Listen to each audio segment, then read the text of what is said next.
5-5 on the season after beating the Seahawks 21-16 in Munich, Germany yesterday. Brady throwing for just over 250 yards and 2 touchdowns. He said this game was one of the great football experiences I've ever had. Shannon, scale of 1 to 10. How much should the rest of the NFC fear Brady and the Bucs right now? 0. A 0? 0. Because, I mean, what's the fear? They're still struggling to score the football. Yesterday, they were able to do something they hadn't been able to do since the first game of the season, and that's run the football, Skip. You look at them, the White had 105 yards. Leonard Fournette had 57 yards. He left the game, I think, late third quarter with a hip injury. So they had 44 carries, a buck 61. And guess what? They didn't ask Tom Brady to throw like he customarily does, which is 44, 45 times a ball game. He threw it 29 times. Hold on, what about that record? Kind of Aaron Rodgers. What about that record? Yep. Did he get the record?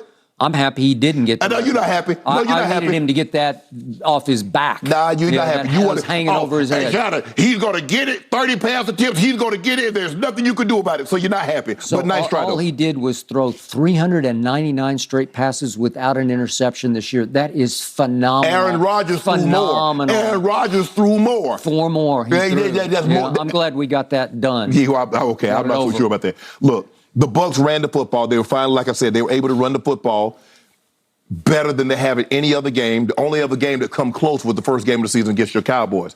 But they ran the ball, Skip, against a team that's 27th in rush defense. That's the Seattle Seahawks. Bucs ran the ball 44 times.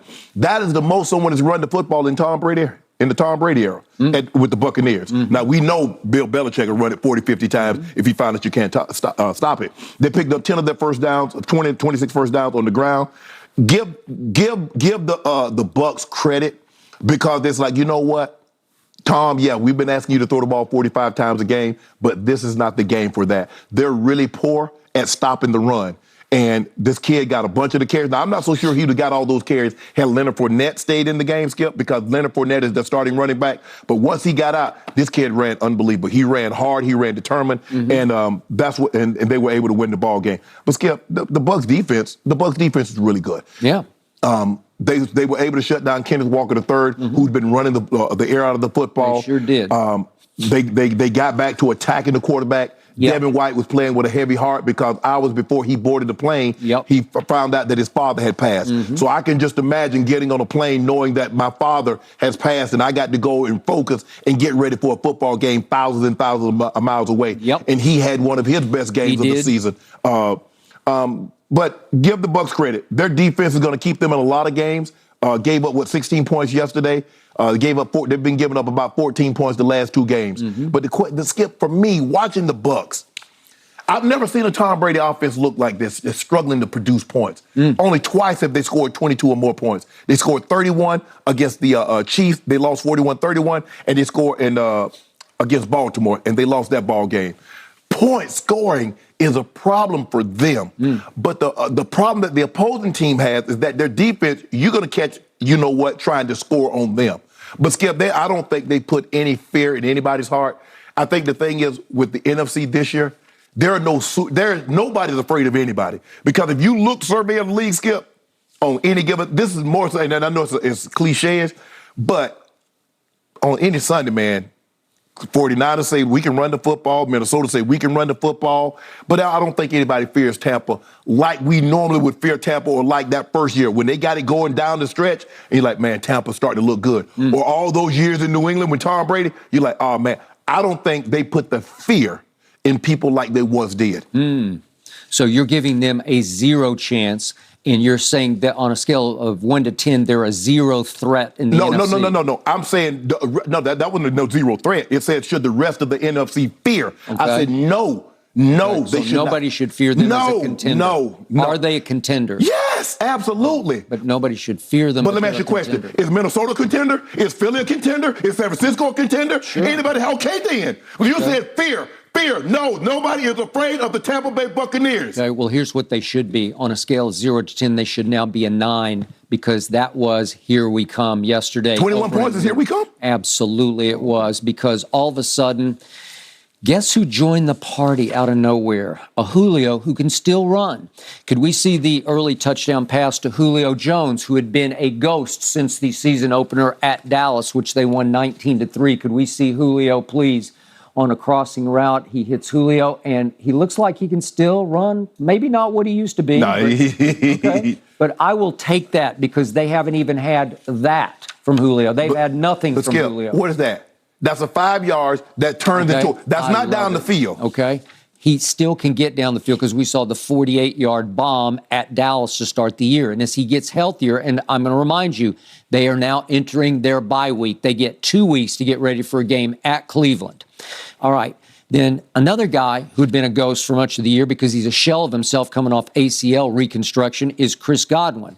Yesterday, he got 8 targets to lead the team, and he caught 6 of them for 71 yards, including a touchdown pass. And if we could see Brady come to about his 4th read, if we could, to throw to Chris Godwin here for the touchdown, the second touchdown pass of the game.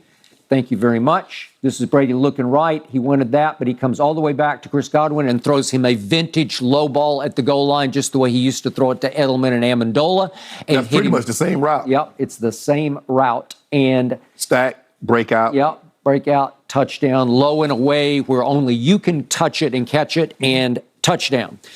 Now, to your point, Brady and company converted 10 of 15 third downs. I will take that. Oh, yeah. The defense held Geno and company, who had been hot, to 1 of 9 on third down. Yep. Geno did have 2 miraculous throws late in the game. That was on fourth down. It was just yep. Unbelievable that made it much closer than it probably deserved to be. But look at total yards. It's 419 for Tampa to 283 for Geno and company. They ran 24 more plays. 24 more plays. That's phenomenal to me. 14 minutes time of possession more. There you go. That is vintage Brady-esque offense where you are just dominating with a blend of run and pass. But guess what? One team had 44 rush attempts, Yep. the other team had 14. Okay. So I got 30 more rush attempts than what you had. Because you fell behind 21-3, and Kenneth Walker, who'd just been running wild on people, got 10 carries for 17 yards. Yep. This defense can stop the run. It's had some big breakdowns this year, but it can stop the run. It definitely, the back seven is sensational against the pass.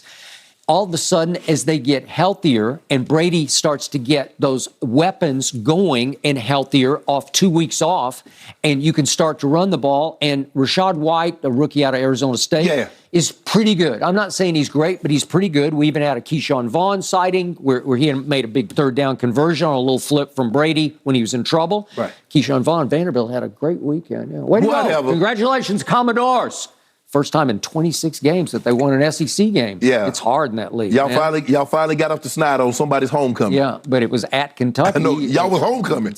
Levis, who's supposed to be it, we shut him down, and Keyshawn Vaughn rose and shone out of Vanderbilt. Let me ask you this, Skip. How much confidence because we've seen your defense struggle at points in time this year, how much confidence do you have in your offense? If your defense struggle, that if they need to get 28, 31, 35 points, that they can go get that on a given Sunday or Saturday? I don't think you need to, because you ball control people to death. Because Brady is just deadly accurate and deadly clutch on third down. Can I ask you a question? You did see Kansas City go get 41. Mm-hmm. So someone can go get points on that defense. Okay. We've seen Lamar Jackson. We saw what Lamar was doing, going up and down the field on you. So now the question is... You just talked about 2 AFC teams, and we're talking about just getting to the Super Bowl through the NFC. So Philly can't do that. So with Jalen Hurts running and throwing in the RPOs, they can't run the way they run the football. The 49ers, with the way they can run the football. Tom Brady yesterday, much to your chagrin, was throwing laser rockets all day long, deadly accurate. How many rockets? How many of them went down the field? Okay, they don't have any deep speed except for little Scotty Miller. And if we could see the one throw to little Scotty, let me see if I can find it here on my sheet. It's for 22 yards. It's set up the 14-0 touchdown, but here's a down the field throw. It's an 86-yard drive in 13 plays. This is to little Scotty Miller. And this should have been a walk-in touchdown. This is down the field, and what is he doing? I don't know. What do you have to leap for that and come down and juggle it? Because he just catch it and run in the end zone. But he's not a natural catcher of the ball, so he has to body catch it. Okay, but you can't tell me he doesn't throw down the field. That's a laser rocket for a touchdown, and it's not. Skip, you show one throw of him throwing down the field. How many shallow crosses? How many swing routes? How many jailbreak screens does he throw? Their defense is really good. It's why I picked them to win the NFC. Not a defense. Skip. Okay, I've told you all year their defense is loaded. Skip. When Tom Brady was losing these games, you were saying his defense was bad. Well, now you come out here and talk about the defense is good because Tom Brady had a good game. They got run off the field in those games. So which is it? Are they good or are they not good? He was really good. No, I'm talking about the defense. Yeah. Which is it? They're coming alive. They're right on time. They got 7 games left. This is what I've seen to happen. I think everybody else sees this too. I don't think anybody sees this. Anytime Tom Brady plays well was the defense, but let Tom Brady play bad. When Tom Brady was losing games, you didn't heap praise on the defense. You blamed them for losing. Well, because they were giving up 200 yards rushing. What did they give up yesterday? None. So let me ask you a question. What was Tom Brady doing? When they lost to Kansas City, what was Tom Brady doing? Do you have any weapons? So now he ain't got no weapons. Well, do you realize yesterday was the first game all year since Dallas that you had Julio Jones and Chris Godwin and Mike Evans all healthy in the lineup? Is he the GOAT or not? Since Dallas. Is he the GOAT or not? Oh, well, come on. Why are you asking me? You're in the Hall of Fame. Is he the GOAT or not? You answer. You're in the Hall of Fame. I'm not in the Hall of Fame. You. Well, who doesn't think he's not the GOAT? You don't think he is. So what's the problem then? Okay, when Tom Brady loses, he didn't have anybody. Okay. But now he's winning. Oh, it's all Tom Brady, and now you want to throw the defense in as a tag along. I told you all year, I had no idea that he was actually trying to finalize a divorce in the middle of the football season.